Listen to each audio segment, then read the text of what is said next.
Hello class 7. Today in history we will start chapter 13, Directive Principles of State Policy. So first we have to know what are called directive principles. Directive principles constitutions के दिया गया कुछ directions या कुछ instructions है state legislatures and state executives के लिए. मतलब constitution ने कुछ guidelines, कुछ directions state legislature and state legislature को चलाने वाला executives के लिए दिया है जो उन लोगों को मानना पड़ता है. So the directive principles are directions or instructions laid down by the Constitution of India for the legislature and the executive. State legislature और state executives के लिए ये guideline है. इसका basically दो main characteristics है. First is it is non-justiciable. मतलब अगर किसी ने ये directive principles को obey नहीं किया है तो Supreme Court and High Court cannot take any action against the aggrieved party. Not only that, यहाँ पे हाई कोर्ट या सुप्रीम कोर्ट कोई रेमेडी भी प्रोवाइड नहीं कर सकते. And the second characteristics is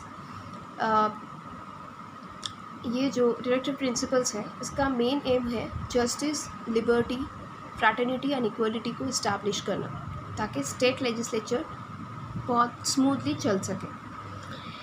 ये जो डायरेक्टिव प्रिंसिपल्स है ये कॉन्स्टिट्यूशंस ऑफ इंडिया के पार्ट 4 में under the article number 36 to 51 में लिखा गया है.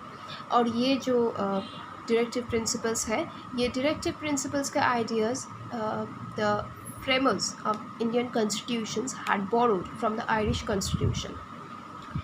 The classifications of the directive principles of state policy. State policy की जो डायरेक्टिव प्रिंसिपल्स है उसको 6 हेड्स में क्लासीफाई किया गया है. Gandhian principles, socialistic principles, principles protecting the environment, principles relating to the protection of monuments and objects of national importance, principles relating to law, justice and administration, and lastly international principles. So we will start with the Gandhian principles.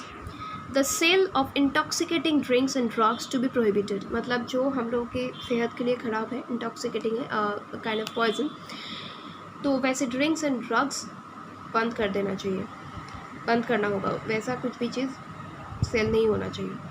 Promotion of the educational and economic interests of the weaker section. Society के जो weaker section है उनमें education and economic interest उन लोगों में grow करना पड़ेगा. Organisation of village panchayats. Village panchayat को ऑर्गेनाइज करना पड़ेगा. To organise agriculture and animal husbandry on modern lines. Modern lines के हिसाब से एग्रीकल्चर एंड एनिमल हस्बेंड्री को ऑर्गेनाइज करना पड़ेगा. Prohibition of slaughter of milk cows. मतलब जो काउज से हम लोगों को मिल्क मिलता है ऐसे काउज को मारना वो प्रोहिबिटेड है. Promotion of cottage industries in the rural areas. जो रूरल एरियाज़ है मतलब विलेज एरियाज़ है वहाँ पे कॉटेज इंडस्ट्रीज़ को प्रमोट करना होगा. To ensure free and compulsory primary education up to the age of 14. Up to age of 14 मतलब 14 साल तक प्राइमरी एजुकेशन को कंपल्सरी करना पड़ेगा. Socialistic principles. Fair distribution of wealth to reduce the gap between the rich and poor. Rich and poor के बीच का जो गैप है उसको मिटाने के लिए इक्वल डिस्ट्रीब्यूशन, फेयर डिस्ट्रीब्यूशन करना पड़ेगा वेल्थ का. Provision for adequate means of livelihood. Adequate means of livelihood के लिए प्रोविजन रखना पड़ेगा, वैकेंसीज रखना पड़ेगा. Protection from exploitation of children, women and youth.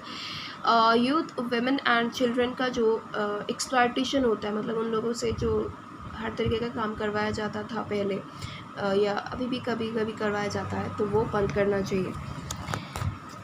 Equal pay for equal work for both men and women. Main and women ऐसा पहले कभी कभी पहले था ये कि एक ही काम कर रहे हैं मेन और वेमेन लेकिन उन लोगों को इक्वली पेमेंट नहीं मिल रहा. तो according to the socialistic principle men and women जो एक ही काम करेगा उसके लिए इक्वल पे ही उन लोगों को करना पड़ेगा. Participation of workers in the management of the respective industries. Workers जो लोग हैं उन लोगों के मैनेजमेंट में उन लोगों का पार्टिसिपेशन मैंडेटरी है. So class 7, please go through this text along with this explanation. Thank you.